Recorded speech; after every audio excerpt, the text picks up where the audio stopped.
Here's to the outliers, the ones who do it differently, marching to the beat of their own drum, putting in the hours to make it happen. The pioneers, the innovators, striving as one. Are you not entertained? DAZN was founded on a promise to connect fans to the sports they love like never before. From just one deal in one country, we are now the global leader in sports entertainment, delivering billions of hours of live content to millions of fans around the world. Anytime, anywhere. And our journey has just begun. Our vision is simple: to be the global home of sport, the partner of choice for ambitious rights holders. We're going further than anyone has gone before, putting fans in the driving seat with groundbreaking features in one frictionless entertainment universe, built on collaborative viewing and personalized experiences. This is richer and more immersive than anything fans have seen before. And together, only we have the power to deliver. We are DAZN. We focus on impact. We make it happen. We win as one.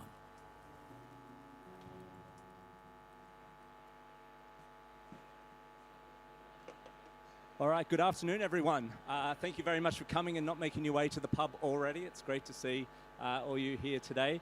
Well, we saw DAZN there. Joe, first, let's get an intro from you, and then we'll get into it. Yeah, so I'm Joe Connors. I'm the VP for Programmatic and Advanced Advertising at DAZN. I was just thinking it'd be really cool if we had like a really cool sizzle reel with millionaire athletes for programmatic and addressability solutions. We didn't see our faces We should up work there. on that, yeah. I know a lot about DAZN, but DAZN is not necessarily that well known in the UK markets, and we've obviously seen a little bit about the business there, but maybe for the audience, give a little bit more background on who DAZN is and kind of what the ambitions of the company are.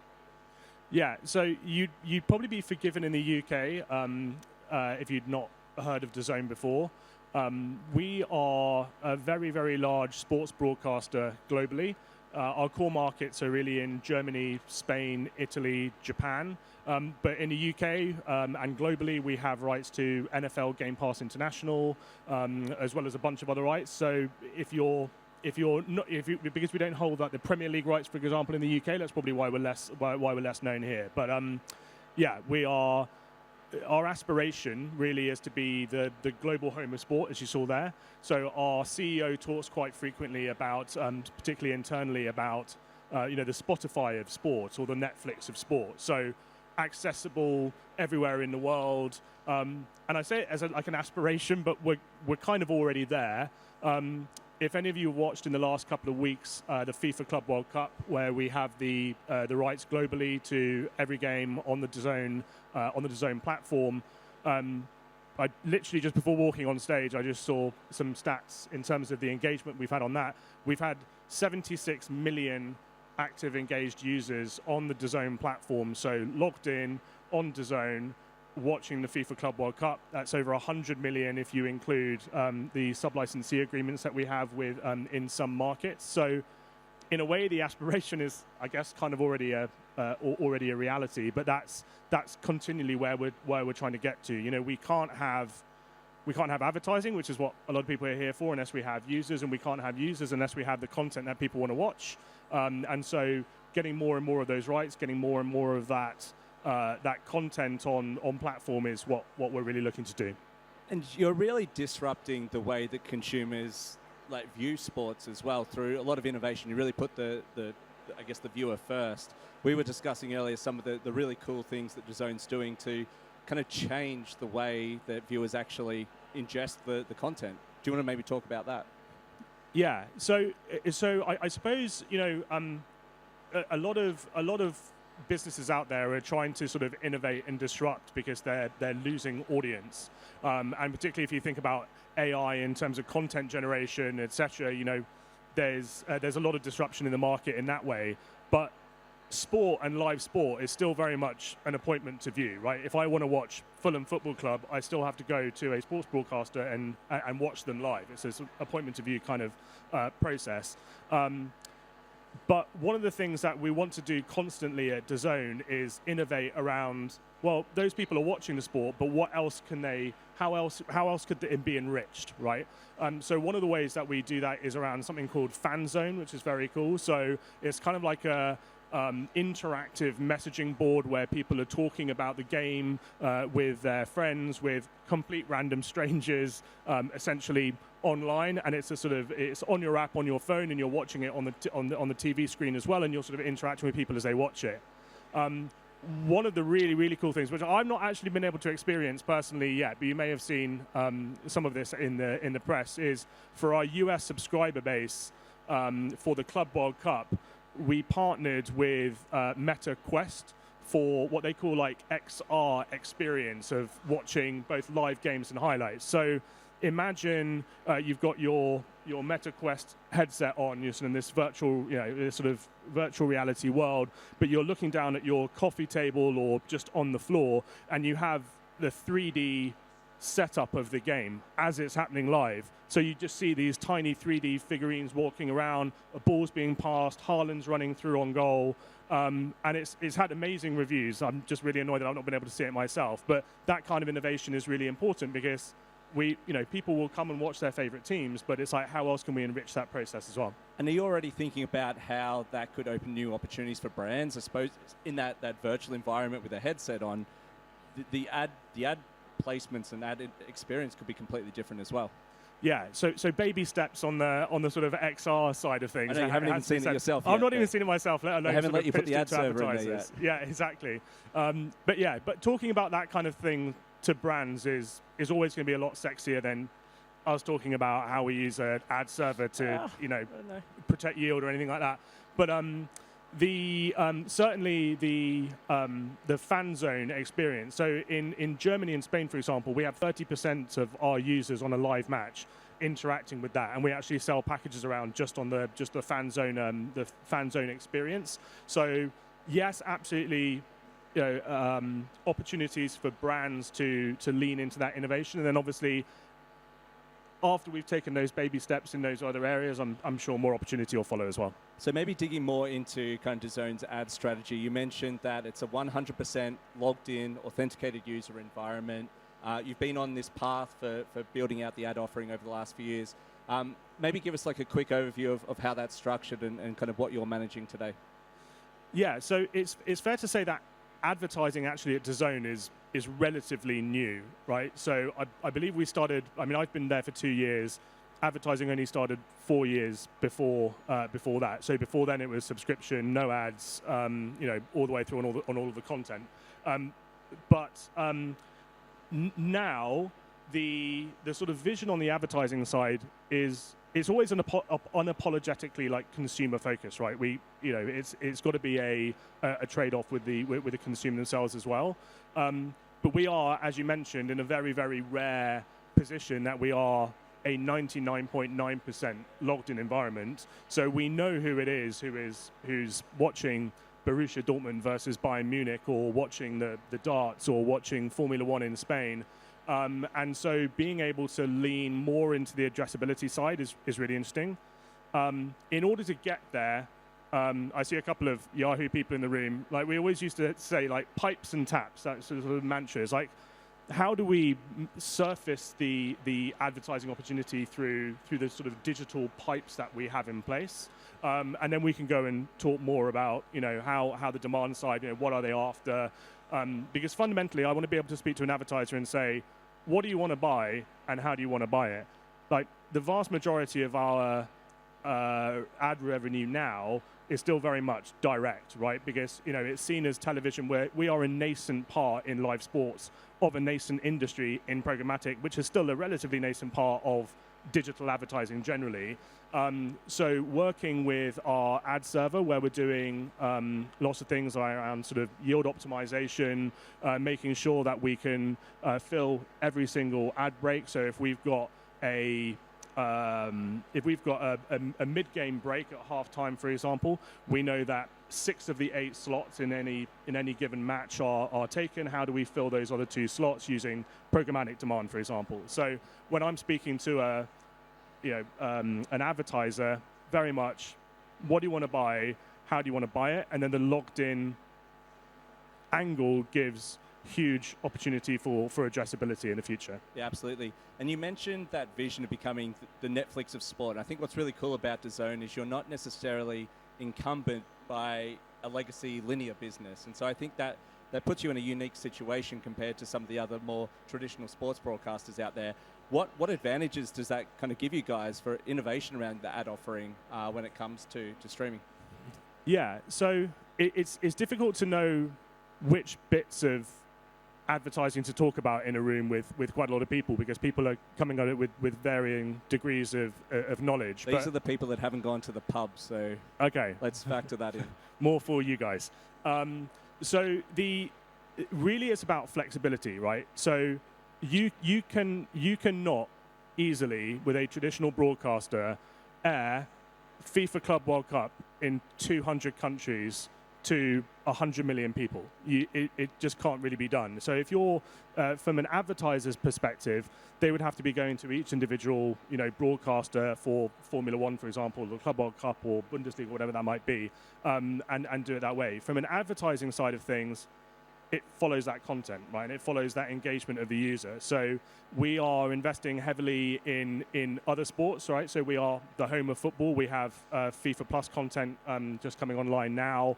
But, we had, about 1.2 million users in Europe tune into darts, for example. So for advertisers to be able to gain access to more sports and more audiences, that's really important. And then from a targeting perspective, that's where our partnership is coming into it. We're still relatively new in that space, right? So historically, we've never collected any data. So when you log in, you've never been asked for demographic data or anything like that. But as a 100% logged in environment, being able to target your CRM database across a premium rights portfolio across the entire world is, I think, something that's really interesting. Almost preempted what I was going to ask next, but obviously we recently announced our partnership. Where do you see LiveRamp fitting into the broader picture of DAZN in helping you guys execute against that ad strategy and overall vision? Yeah, so if you're a salesperson at a broadcaster like us, and I've worked much more on the sort of coalface of sales in the past, you get a bunch of RFPs in, and you kind of filter through and you go, okay, well, that's something we can do, or no, that's not something we can do. And until now, when someone has said we want to target this kind of audience, we've always had to rely on sort of an insights. So our user base indexes as male, age 25 to 59, yeah, they're really interested in takeaways and video games and movies, for example. But allowing an advertiser to be able to target custom segments of their users. So I know you might have a retailer in Germany who has different segments of users based on people who've shopped before or people who have looked at purchasing something but haven't, and being able to offer that is where I think the LiveRamp solution comes in. But also from the marketing side, understanding our users better than we do now is absolutely paramount. Yeah, absolutely. I think there's a massive opportunity, obviously, with the Club World Cup on at the moment. We spoke about the fact that you're opening that up to people to be able to come watch for free. They just need to register. That ability to then be able to go find those users around the digital ecosystem and convert them to paid subscribers. So I guess at DAZN, you're looking at it almost as a marketer as well, but also for your advertising offering as well. Yeah, absolutely. So the Club World Cup is a really good example. We paid $1 billion for those rights, but made it available for free, which kind of doesn't make sense in some ways. But yeah, absolutely, the idea is just to gain new audiences, new engaged users on our platform. Can we convert them into paid subscribers to watch various content that's available in different markets? And I think LiveRamp will be a really big part of being able to do that. And I guess thinking more broadly around different data collaboration use cases, we talked about that activation use case. Have you been thinking around other areas around measurement insights and things you can be doing with brands on that front? Yeah, so measurement and attribution, particularly in a CTV environment, is famously difficult. There's no real common language which the industry speaks.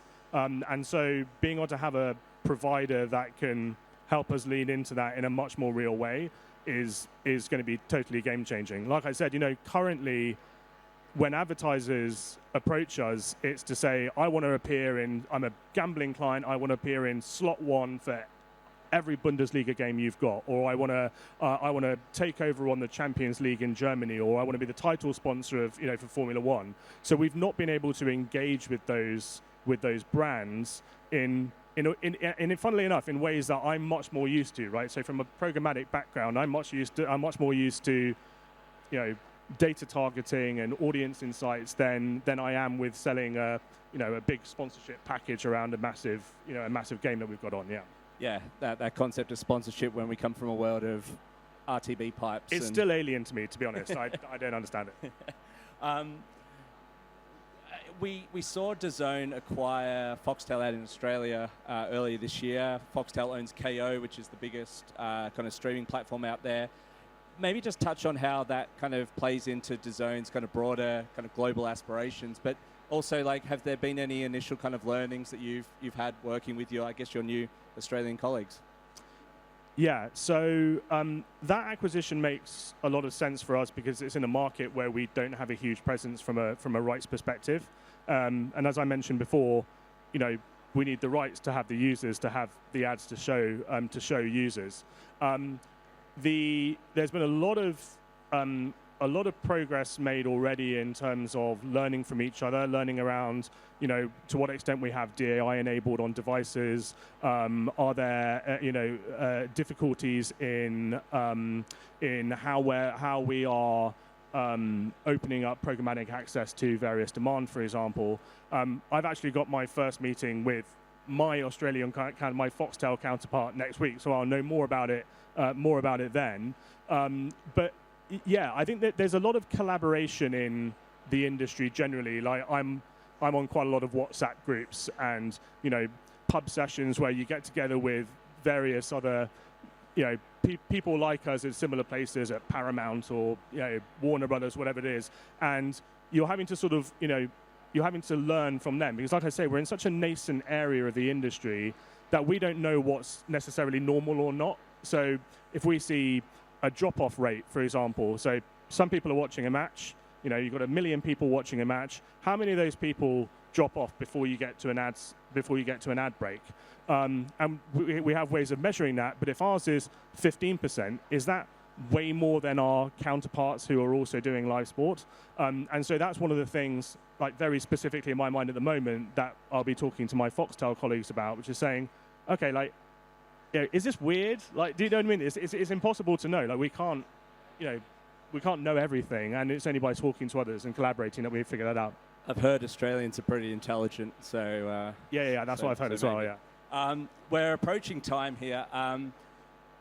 My final question for you is actually going to be twofold now. I was going to ask you around what are you most excited for the next 12 months from the programmatic and your advanced advertising side of things, but you got me really excited about the innovation side of things as well. For me, I'd love to use the MetaQuest for Formula 1, for darts. It would be interesting as well. There's so many things there. So two-piece question.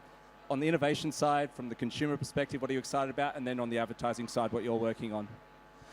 Yeah, so from a consumer side, I'm most interested in the push on freemium, which is not as sexy as a 3D realization of a live match going on in front of you, but making more sports accessible to more people and bringing more people to all of those sports is I think probably what I'm most excited about. And there's a massive push on that FIFA Plus partnership, the Fubo partnership, the Club World Cup that's going on now.